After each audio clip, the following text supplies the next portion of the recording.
Welcome to Faith on Film. I'm Isaac Hernandez. I'm Holly McClure. And Holly, we have just a fully packed show today, don't we? We really do. We're going to talk about movies, and we got a special guest. We do. We have a special guest, and he'll be on shortly. But first, let's talk about what you are the best expert at, and that is what's going on in Hollywood. What are we talking about today? We think people need to know, and they may have already seen this movie, but it's getting a lot of flack. I'm talking about one of my favorite guys on the screen right now. I love Liam, and it's Thor. Okay, but this is a different Thor. Is it your favorite movie because it's a great movie, or is it your favorite movie because of that guy? It's not my favorite movie, but it's my favorite character. Okay. I love Thor. I love the very first one he did, and even the second, but it's getting a little dicey as it changes directors. And let's look at why. Here we go.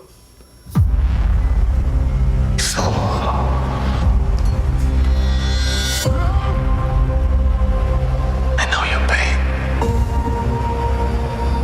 Your suffering. You've lost. Yet God protect them.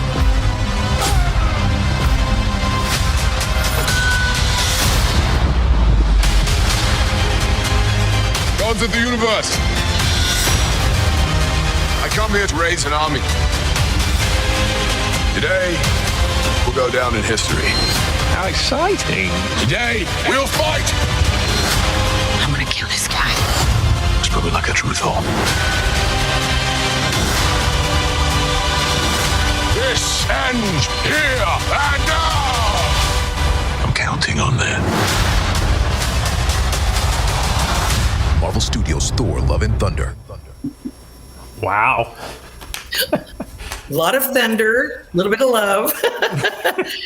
Okay, the thing is, like I said, I just love Liam Hemsworth, and so I love the character of Thor. And this is Greek mythology. I mean, so you have to take it tongue in cheek, okay? Nobody take this seriously when they're talking about gods and things. But of course, the premise is that there is a gourd which is going to kill all gods. That's, Christian Bale plays this dark, evil character, and something happened to him where he lost his child, so he wants revenge, so he gets the power of a sword that will destroy all gods. So he goes after, it's going to be Hercules and Zeus and Thor. It's those kind of Greek gods that he goes after. And so this is how Thor is going to fight against this character. The director is It's Taika Waititi. It's a very New Zealand name. And he's the one that plays the Rock character. So if you hear his little voice in the Rock character, he's the director. This is his second time he did Ragnarok, so he's doing this one. And he's funny. He's kind of campy. They love what he did with Ragnarok, so they thought, let's do it again. But the thing is, there's some questionable things in here. Okay, now, again, parents, I'm just giving you what's in here. I'm giving you what's in there so that you know, so you can discern for yourself if it's questionable or not, all right? And I'm going to do a couple of spoilers. So, one big spoiler. So if you don't want to hear this, I'm sorry, but I feel I need to do it because it's raised a lot of problems in the press, and it's getting people protesting it. One of the things is a simple little reference to how are rock babies made, and his character says, well, there's two male rocks and they get together and a baby rock falls out, and that's how it's done. So he refers to two male rocks producing a baby rock, which is his character. There's another Valkyrie character, female. She looks over at a woman and again gives her the eye and the look like, flirting with her, just a look, but it's there. And then there is the an emotional pivotal point that I don't think they really thought it would be for some people, but boy, is it getting a lot of response. And that is that Jane, who they bring back as the female Thor, Jane, the reason she becomes that is because she has terminal cancer. And she is getting, in there, getting fed through the tubes and getting her medication. And they're talking about how she's dying. And she makes her way to go look at the monument in the city that has the remnants of Thor's hammer and how it was busted. And there's pieces that come together. And she touches that and she becomes Thor when she has that hammer and when she's in character. And then when she's not, she's dying of cancer. So she knows that she has a limited time to live. And this is the secret she keeps from Thor. He sees her again. He never lost his love for her. That's the comedy part. He like says exactly how many years and days. But, you know, aside from her chemo that she's not getting now that she has the hammer, she still is slowly dying. So there is a death of Jane, and that's sad. And yet, if parents, you'll wait through all the credits for the 2 end credits, we see Jane, and she's in another place, Valhalla. And so the story may not be over. Okay, I know I spoiled it for some people, but I want you to know this because this is what the movie has in it. And if you don't think your little ones, you know, can understand this, or it's appropriate, or you're sensitive because you've lost a loved one to cancer or whatever, that's the flack that they're getting back now of people who've seen it.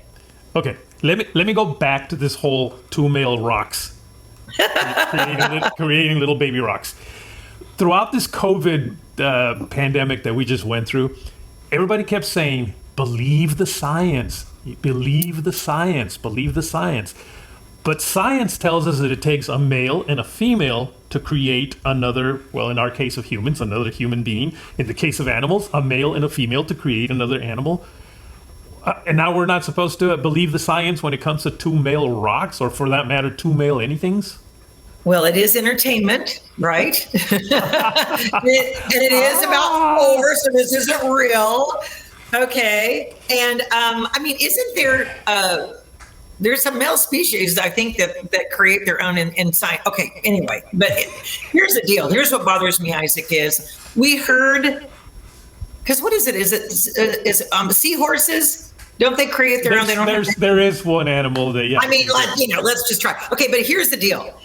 We just had recently on TV in investigations in Washington, and I don't know if you saw it, but I saw it where this person who's supposedly an official professor from University, Harvard or somewhere, says, well, you know, now you can't just say women have babies because now men can have babies and trans can have babies and other can have babies. And there was a senator that said, so you're telling me that men can have babies? She goes, don't you believe that? And he said, no. She says, then you're transphobic. And so they're trying to label that if you don't believe. Well, even if men could have a baby, men can't make men have babies.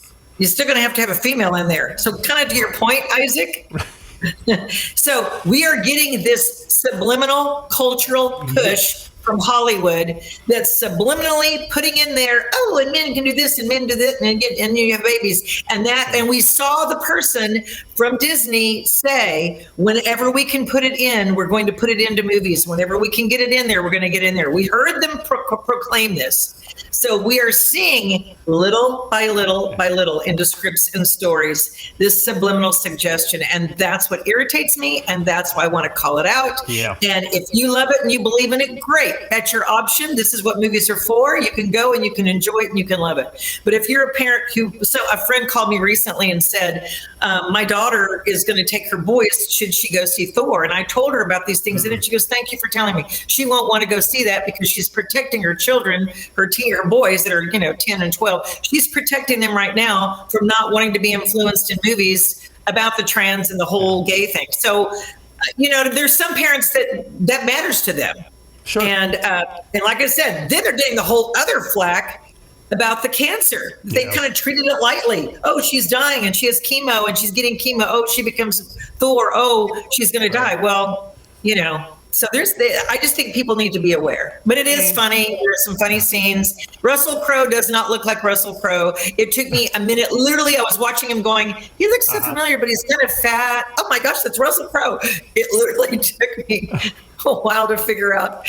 And it's kind of sad. He's not in his gladiator form. Let me put it that way. I wonder if he did that just for this movie or if he's just getting that way already and it just fit the character. Waikiki did 2 takes. The takes he did were 2 different accents because he wanted to see Russell Crowe do it. And it's this flaming Zeus character. Again, a flaming Zeus character. That's not in mythology what we picture Zeus as, nor is it his character, but that's what he made him in this movie. And he has orgies, and they talk about the orgies, but you don't see it. So again. Yeah, because I was okay, now wait a minute. We never mentioned that part a little while ago. You never see anything; they just talk about it, but it's referenced. So your 7-year-old might say, "What's an orgy?" And that's why it's rated PG-13, and that's why you don't take children 6 and 7 to a PG-13. And parents heed the rating, heed the warning. They give it to you. Heed the rating. And that is why we have these segments now on Faith on Film, because we want people to know what's there so they can make wise choices, right? Choose your movies wisely. That's right. Well, guess what? Let's shift now and talk about a faith-based movie, because I can't handle Let's do that. We have a great guest on today. And first, let's take a look at the trailer to his latest movie. And then when we come back, we'll get to talk to him a little bit and find out what he's all about, all right? Let's do. Again? Yeah. I'm making an appointment. His name is Dr. Haja. He's from Indonesia, I think. And he's an internist, best in the field, according to Entertainment Tonight. Entertainment Tonight? You are Dr. Haja? No, that's me! I'm Daniel Adams. Daniel, there's a good chance you have a terminal illness that could result in death in a short period of time. So, Danny, you're going to die? Hi, Mom. Who died? What? Why would you say that? You come to see me in the middle of a weekday, no phone call, no gift. What else could it be? I'm doing a new workout program. Don't want to die before my time. We're good, right? We are from the Church of Jesus Christ of Modern-Day Saints. I just got home from work and I'm really not feeling that good right now. We just wanted to make sure you were good with God. So, hypothetically, if you were to die, let's say in 3 weeks. 3 weeks? Are you sure that when you die, you're going to be with God? Well, I didn't know if it was any different for you, being that you guys have your own book and all. Lord, I haven't asked you for much in my life. But I'm asking now, please, see me, feel me, touch me, heal me. Wait, that's a song from The Who. Scratch that.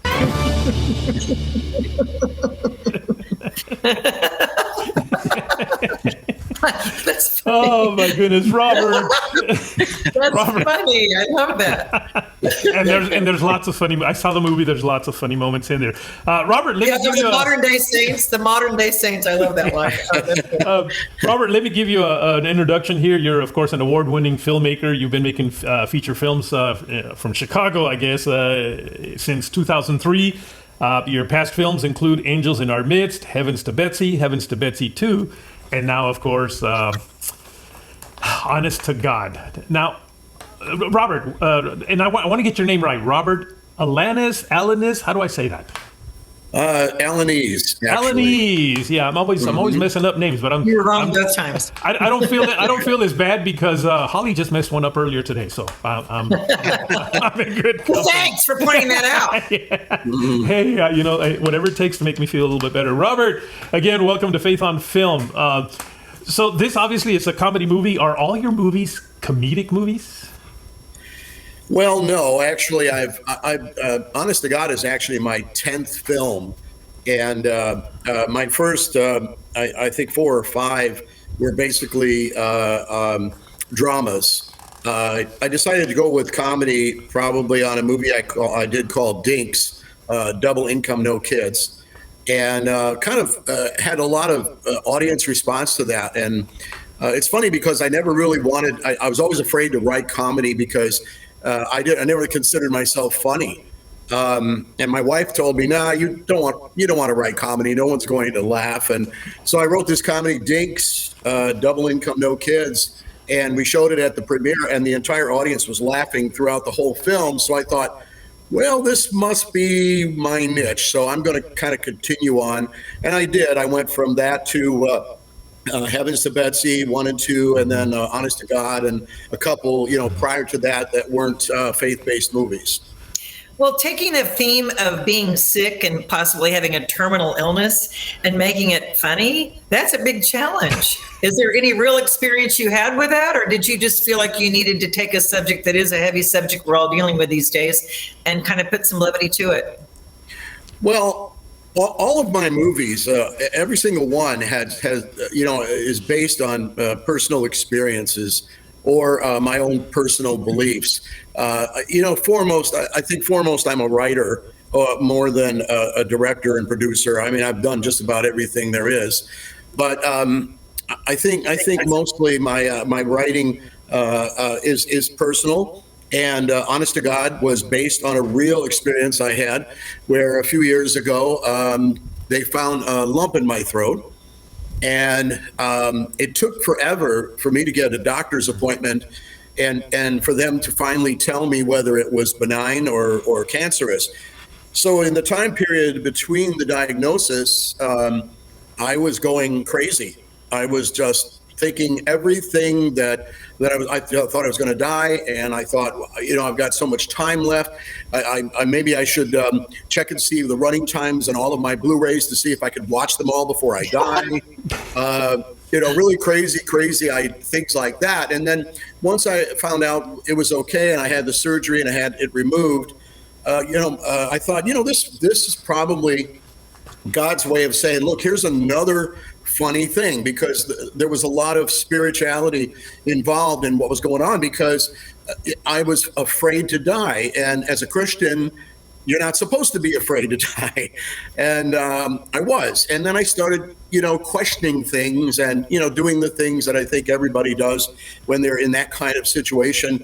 And even to the point where I even invited Mormons into my house just to sit down and talk with them and see if their point of view was different from the Bible. And I don't know, I was just going crazy. So I just thought I'd make a funny movie. What was can I just ask this? Because in doing this movie, is it mostly for adults? Is it teens? Would you rate it a PG-13 because the subject matter? I mean, is there an age range that you can advise our audience of who would most appreciate this?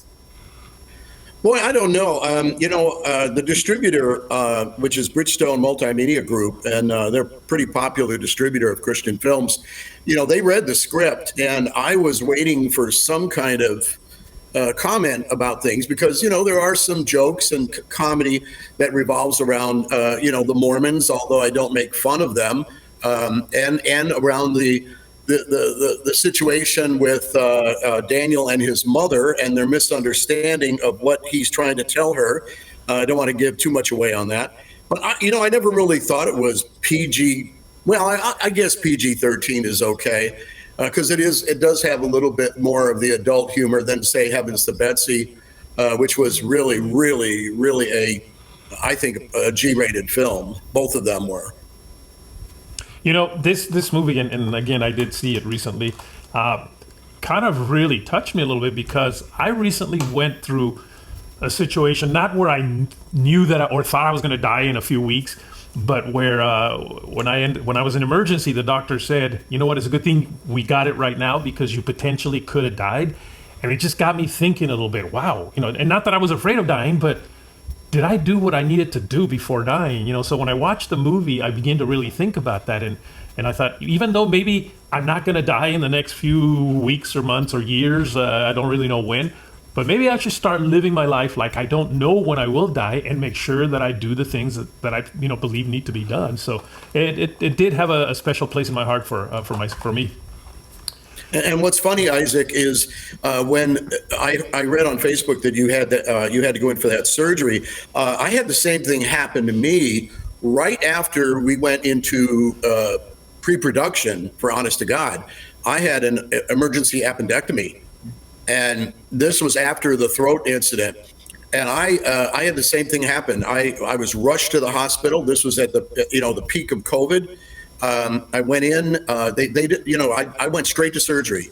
And once the next thing I know, I wake up the next morning and the doctor is sitting there on the end of the bed, and he's like, you are so lucky to be here, because your appendix had burst probably a week ago, and your body was filled with sepsis.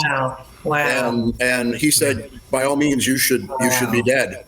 you should be dead. We were very, very lucky that we were able to do what we did. So I as soon as I read that, I said, wow, we're going to have something to talk about. Yes. And also in doing this film in more of a serious nature, but also some funny scenes, what was your favorite scene and what scene touched you the most? Like even as a director and someone who wrote it, what touched you? I think first of all, there's two scenes because again, you're right. This is a comedy and it's got some really serious dramatic moments. So I would have to say my favorite comedic moment has got to be the prayer. When Daniel who's an insurance salesman, is bargaining with God as to, okay, I'll give this much money at church for the offering. Well, maybe let me see how I'm doing that week. I don't know. Every time I watch that, it just cracks me up, even though I know I wrote it. And then I'd have to say dramatically, I think at the end of the movie, and I don't want to give it away, but there is a very serious moment that takes place in the church regarding the character Benji and Daniel. That is to me, a very powerful scene. And it's the kind of scene where I sit back and go, did I write that? I thought, that's actually pretty good. And I have to contribute. I always, give the glory to God, because sometimes I write stuff and he inspires me. And sometimes I think he even writes through me. And sometimes I watch what I've written after I've directed it and put it together, and I don't even remember writing it. And I think, wow, that's pretty poetic. That's pretty nice. And then I it's like I don't know if it was me that wrote it. It's very strange, but God was a strong influence. As a matter of fact, I call him the producer of this movie, because without him, it never would have been made. It is truly a miracle that this film was finished because of all the things with COVID that we had to go through. Right. I had this emergency appendectomy. One of my co-producers died. Another producer had a heart attack. The entire crew and cast went into shutdown because of COVID. I lost my lead actor. I called the movie off halfway through and said, I'm sorry. I sent an email out to everybody, says, I'm sorry, we can't do it. So I just prayed, and I just said to God, I said, if this is going to happen, I need your help. You have to produce this movie. You have to put things in the right place, and I will follow. And that's exactly what happened. Exactly. Every time an opportunity came, something was placed there. And I'm a strong believer in divine intervention. Yes. It was not my doing. It was like all of a sudden, oh, okay, we could do this. We could do that. The cast volunteered, look, don't worry about paying me. My gosh. We'll talk about money later, because our finances were really, really, shot. If I told you how much money we shot this film for, you would not believe it. It was not free, okay, by no means. It was, but I think it adds a new appreciation. A new appreciation of the term micro budget. And inspiring other filmmakers. Micro for that. Right. And inspiring other filmmakers to say, look, if God's got a hand in it, anything can be done. Well, what a testimony you have. Absolutely. And I am so overwhelmed that it happened. I still can't believe I'm sitting here talking to you, and people are watching it. It's over 50,000 views on Encourage TV's YouTube channel. I mean, and it's only been out for 14 days. Oh my gosh. I'm just like, blown away by it. Where can people see it? Well, you can see it. Isaac, I don't know. Where did you see it, Isaac? I went to Encourage TV. Now, I did it just by going to their website, but you can also go to their channel on YouTube, right? Right. You could do it that way. Encourage TV, of course, is number one. They're the distributor. And then there's YouTube. I also heard it was on Tubi, something called Roku, which I'm not familiar with. It is on Amazon Prime, but I believe you have to pay to watch it there. Good. I'm on Amazon Prime. I can see it. Yay. Yeah. And then there's a DVD available, of course. It's been out for a couple months now. So I haven't heard from the distributor yet, but I'm pretty sure it's doing pretty well. That's awesome. Now, you did say that you've made some secular movies, but your last 4 movies have been Christian movies. Is that because you feel that God is putting these scripts in your mind? Because you said that technically it's almost like He's writing them. I can answer that real easy, and I've been kind of rehearsing this in my head because I'd watched one of your shows where you had the two guys on who were twins and also were Christian filmmakers, and the answer to that is real easy. I've always felt God's influence in my creativity. I'm a strong believer in God-given talent. I don't believe that just anybody can do it.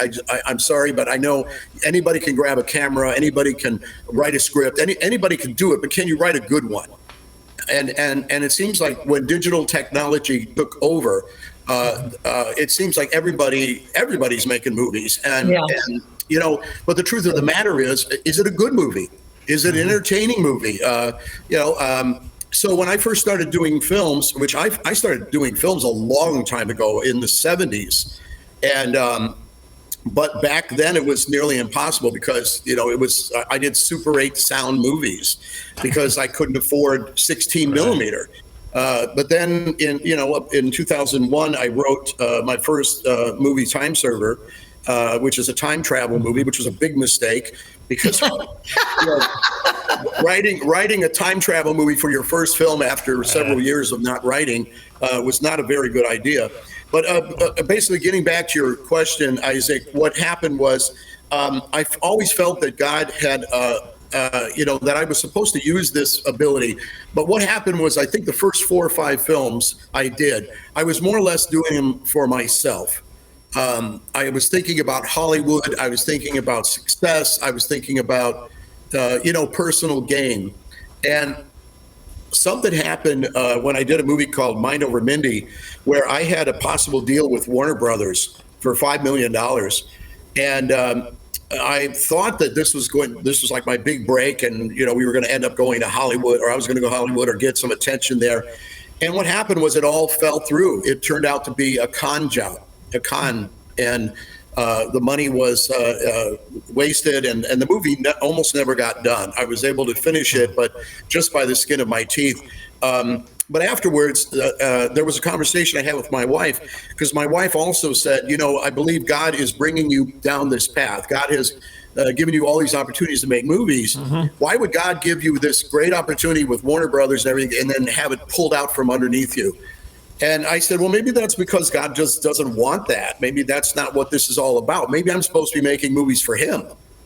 Mm-hmm. And right at that moment in time, I felt, I'd like to say the Holy Spirit filled me and said, this is your next movie. You are going to write a story about somebody who wants fame and fortune and doesn't get it and blames God for it.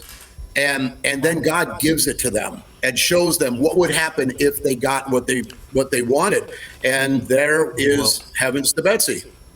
And that's the plot. So it was, and from that point on, after Heavens to Betsy, I realized that I'm supposed to be doing it for the Lord, not for myself. And that's where I am. Amen. Well, thank you for sharing your story with us today. And folks, don't forget, it's Honest to God is his latest movie. And you can watch that on Encourage TV. Just look for Encourage TV, look for Honest to God. I'm sure you'll find a way to watch it. Robert, I love your testimony. I love your testimony and the movie as well. I look forward to seeing it. Thank you so much for being with us today. You're welcome, and thank you for having me. You bet. And folks, don't forget, you can write us at faithonfilmtv@gmail.com. That's faithonfilmtv@gmail.com. Holly, thank you for your insight into Hollywood as well today. And Robert, thank you for being with us today. You're welcome. Glad to be here. Folks, see you next week.